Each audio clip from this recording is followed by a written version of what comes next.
Have a quick look up here at this, show you how to do this guy.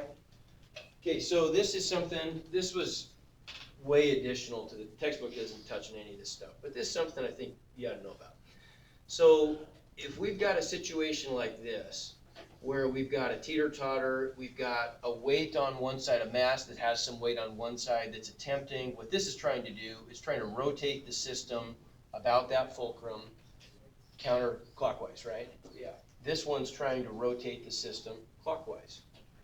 Think back to trig or our discussions in calculus. What's the positive direction for angle? Clockwise or counterclockwise? Counterclockwise. Counterclockwise. We start at 0 and we sweep out angle in that positive direction, right? So then we would say that any torque that tends to impart a clockwise rotation is a positive torque. Any torque that wants to rotate something in the opposite direction would be a negative torque. So what's going to be the torque? Let's calculate T1 that's caused by this weight. Okay, first of all, what's our torque equation again? Force times. Okay, so yeah, force times the lever arm, right? Yeah. Right, and the lever arm is just the length, the distance between the line of force and the fulcrum. Right, remember that? Yeah. And so we looked at an example, just a quick reminder, like if this is the fulcrum and we're trying to twist this board and we apply a force in this direction, then that's our lever arm, isn't it? Does that make sense? So it's the distance between the line of force and the perpendicular distance between the line of force and the fulcrum, right? So what about up here? In what direction is the force acting? Well, but just the force, not the torque. In what direction is the weight, the weight? Straight down. Straight down. So here's our force vector. And if we look at that line of force, well, it's at a right angle to the lever, isn't it? Does that make sense? So then this distance from here to here is the lever arm for the torque imposed by this mass. Does that make sense? Right? We said the plank is massless. The only masses are at the ends of the plank. Everybody with me? Yep. Okay, so then this torque right here would just be positive force, which is M1G. Let me call that M sub 1. That looks a little better. So there's my force times the lever arm, R sub 1, right?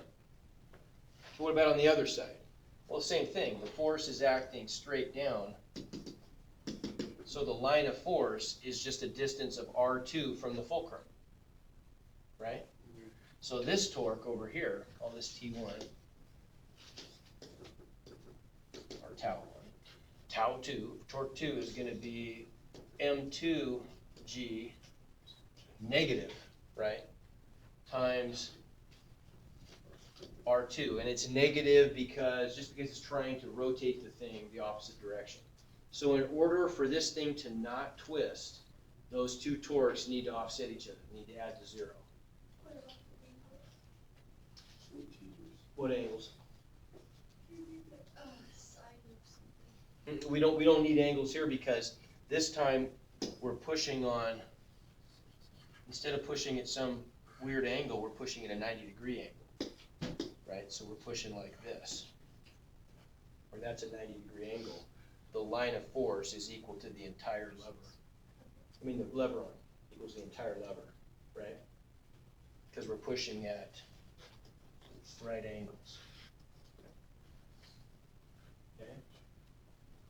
And so all we have to do then is we just have to solve this M1G R1 minus M2G R2 equals 0. Or another way of saying that would just be M1G R1 equals M2G R2, well, the G's cancel.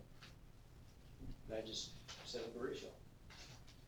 Alright, so this is kinda out there, popping in my head, so like, if you're in outer space, as long as you're like anchored to like the, satellite or, Mhm.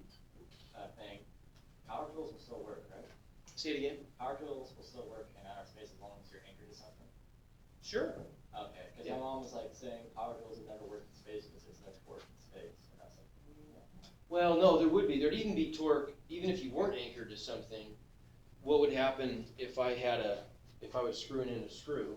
you'd be spinning. I'd start spinning, but I've got quite a bit of angular momentum, right? Yeah. My moment of inertia is pretty large, and so if it were, if it were a relatively small screw and I could put in very far, I could just zip and it'd go in there, then I'd be spinning a little bit. I might wanna fix that. Okay. Fire the retro rockets a little bit or something. Okay, make sense? Yeah.